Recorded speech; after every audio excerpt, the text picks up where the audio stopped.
As hunters, we'd all like to take home a trophy. We'd be kidding ourselves if we said we didn't want to take home the biggest and the baddest in the woods. But what's important to remember is that it's not the end result, but the journey that got us there. Wild. I'm your host, John Stallone, and co-host Matthew Ament. And this week we're going to be chasing Raghorn bull elk in the White Mountains. We got a Raghorn bull tag. You know, it's going to be different. We're actually going to be looking for elk that are small as opposed to the big ones. It's going to be an interesting hunt. You know, it's a great hunt for feeding the family and still get yourself a little bit of a trophy, and Matt's going to be the hunter on this hunt. Basically, the scenario is first week of October. The rut should be kicking nice and steady for us. The weather's cooled down a whole lot with lows into the 30s, highs in the 50s. We only have 4 days to get this done. We plan on going bivvy style, no base camp. We're putting it on our back. 60 to 75 pounds is what we've weighed out at. Throw it on the back, do what we've done, trained all year. Now we're going to hit the back country, see if we can't get some of those satellite bulls to come in, either get a real nice spike for the freezer or try to cull out one of those Raghorn bulls. 4 points or unders, what we're looking for. Fill in the freezer, try to bring you a nice video for you today.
That tracker ate him up. He was dead standing.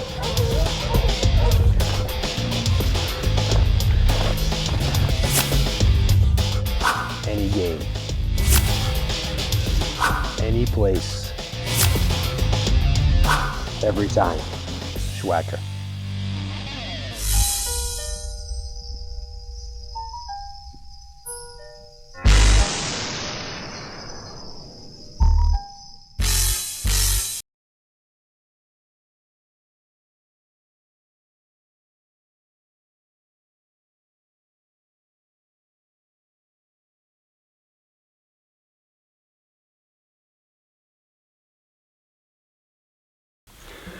Okay, first morning.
Often people say to me, "Oh, you TV guys have it easy." All I can do is smile. Not many people know what goes into doing what I do. It's a lot of hard work, on and off season. I spend countless hours training, preparing, and studying my sport. So I don't like leaving anything to chance. That's why I surround myself with the best companies and tools, like my Chevy Silverado. Whether I'm training for a hunt, scouting, or getting back into the deep country to chase the big boys, it's with me every step of the way. I'm John Stallone, professional hunter. The Chevy Silverado is my truck. And my home dealer is Van Chevrolet.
Okay, so second morning, me and Mike took over the same ridge we hunted all day yesterday, where we just had incredible footage, incredible bugling all the way around us. It was probably the most incredible elk experience I've ever had until today.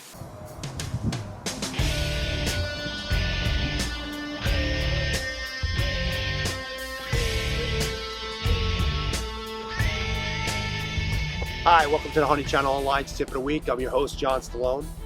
This week, we're talking about hunting public land. Every week, we get a lot of questions about how can I be more successful hunting public land? What tips, tactics should I use to, score those big bucks on public land? And this week, we got a question from Mike in New York. Mike asks, if you had to share one tip to improve your public land hunting, what would it be? Well, Mike, each state is different. Lucky for you, I've hunted New York a bunch. One of the things that I like to do is look for those areas that people overlook. Close to roads, real small tracts of land.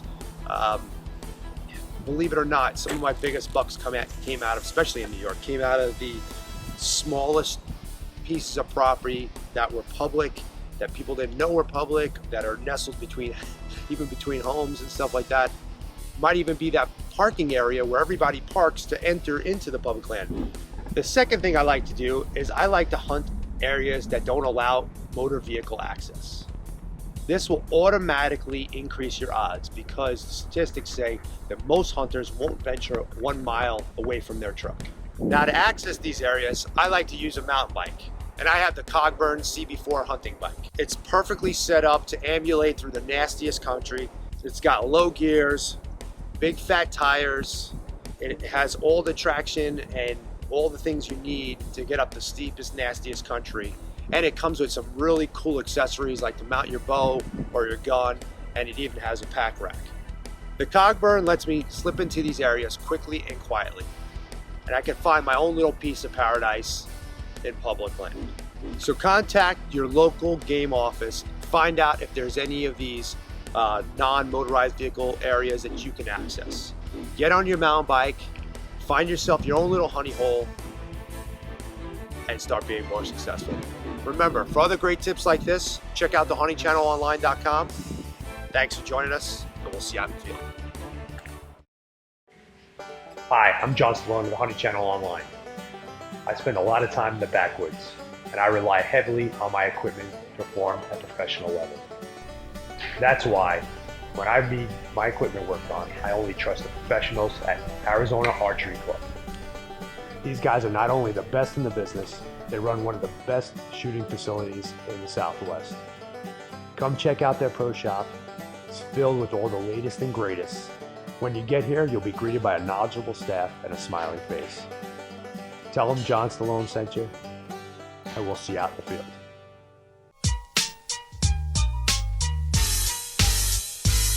Okay, so second morning, me and Mike took over the same ridge we hunted all day yesterday, where we just had incredible footage, incredible bugling all the way around us. It was probably the most incredible elk experience I've ever had until today. Same thing, we got up about an hour earlier. We hiked the same ridge. We got down to this deep, deep bowl where we had some bugling yesterday, but nothing would come in. We had a couple spikes, one really weird 4-point that had a little drop tine, and two herd bulls that just really stayed put. As you remember, this is a Raghorn hunt, so 4 points and below. So really, all we're looking to do is feel the freezer. Well, we got it done this morning. First light, every elk within a square mile, I swear to you, ran to me and Mike like we were bait. They were surrounding us, bugling, fighting, grunting, chuckling. The cows were in estrus. It was insane. I bet the footage for that is just, it's going to be remarkable. So here's a scenario of the hunt, because I'm not quite sure we got it on film, well, at least clearly on film. We're down on the bottom, about halfway up this ravine, and all these elk are running the ridges. We're trying to get them, sprint up the hill to get ahead of them, and there's a different set that pops up about 200 yards in front of them. It had a 4-point, 3-point, two really big bulls, and two spikes. They're all running together. Very, very weird for this time of year, but awesome. So, unfortunately, I hightailed it away from Mike as fast as I could to get up to a shooting position and hopefully settle myself in before Mike could get up and get this on film. And wouldn't you know it, two elk run the ridge. One comes right down. He read the script, came right into shooting distance. It's a good spike. We haven't found him yet. He came quartering down the hill. He came full speed. I gave him a couple cow calls. He stopped dead in his tracks. I estimated him about 45 yards. I put my 50-yard pin on him. I hit him a touch high. I haven't seen him yet, so I'm not quite sure how high. But hit him high. He took off bleeding, took off down the mountain, thank goodness, not up, because we got to up and over 2 ridges. So we waited about an hour and a half. We sat down, took a couple layers off, got some much needed water, and now we're on the trail. We found first blood, and here we go. Come with us. Yeah. This is what we're looking for right here.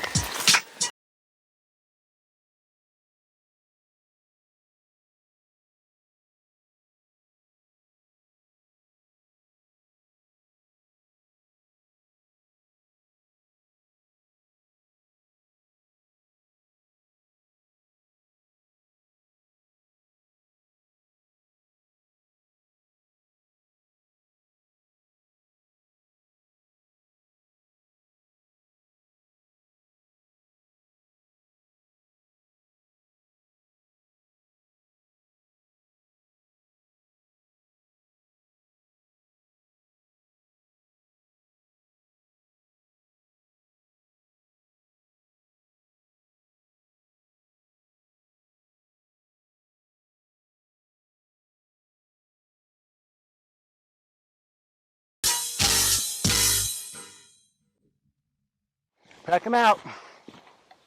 First trip. All our gear and the front shoulders. Be back for the cameras and hindquarters about 2 hours or so. So that's what you train for. That's why we train to hunt. That's why we're prepared come September, October through January. Well, looks like we're getting out of here just in time. We're about, I don't know, a mile and a half into our pack out. Got about, I think it's about a total of 4 miles, but look overhead. One of Arizona's famous monsoon thunder boomers heading down our neck. But for us, it feels great because these packs are heavy and we got a long way to go. But wouldn't change it for the world. Look at this place.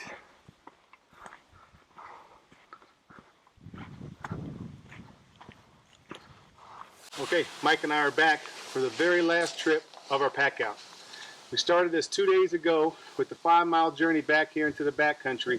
We had 4 days to do this hunt. Johnny Stallone called us up, gave us an invitation to come down here and give one of these rag bulls a try. I can't say enough about this hunt. Me and Mike have seen things that we could only imagine, we could only dream of seeing. We've had 3 or 4 350 to 360 class bulls within 50 yards, screaming at each other. I'll never forget this weekend. I'll never forget what I saw. I'll never forget what I heard, and I'll never forget this country. Bivvy hunting is not for the weak-hearted. It takes a lot of mental strength and physical strength. We packed in here real deep, really heavy, and we're going out even heavier, obviously. But the trip back to the truck is one that is, it's spiritual. Let me put it that way. It takes everything that we train for and that we prepare for to make it back and forth, and to bring it to you guys, to carry the extra camera equipment and take the time to try to get everything on film. I don't think we got the kill shot on film, but I think you're going to love the video itself. It is absolutely wonderful. You'll see the bulls up close screaming and yelling. You'll see me and Mike hopping from ridge to ridge, just going as hard as we can, as long as we could. God was lucky for us. He treated us real well. Second day, he blessed us with a great opportunity. Pinwheeled this spike at 40 yards. And now we're on one last long, happy trip back to the truck and back home to our families.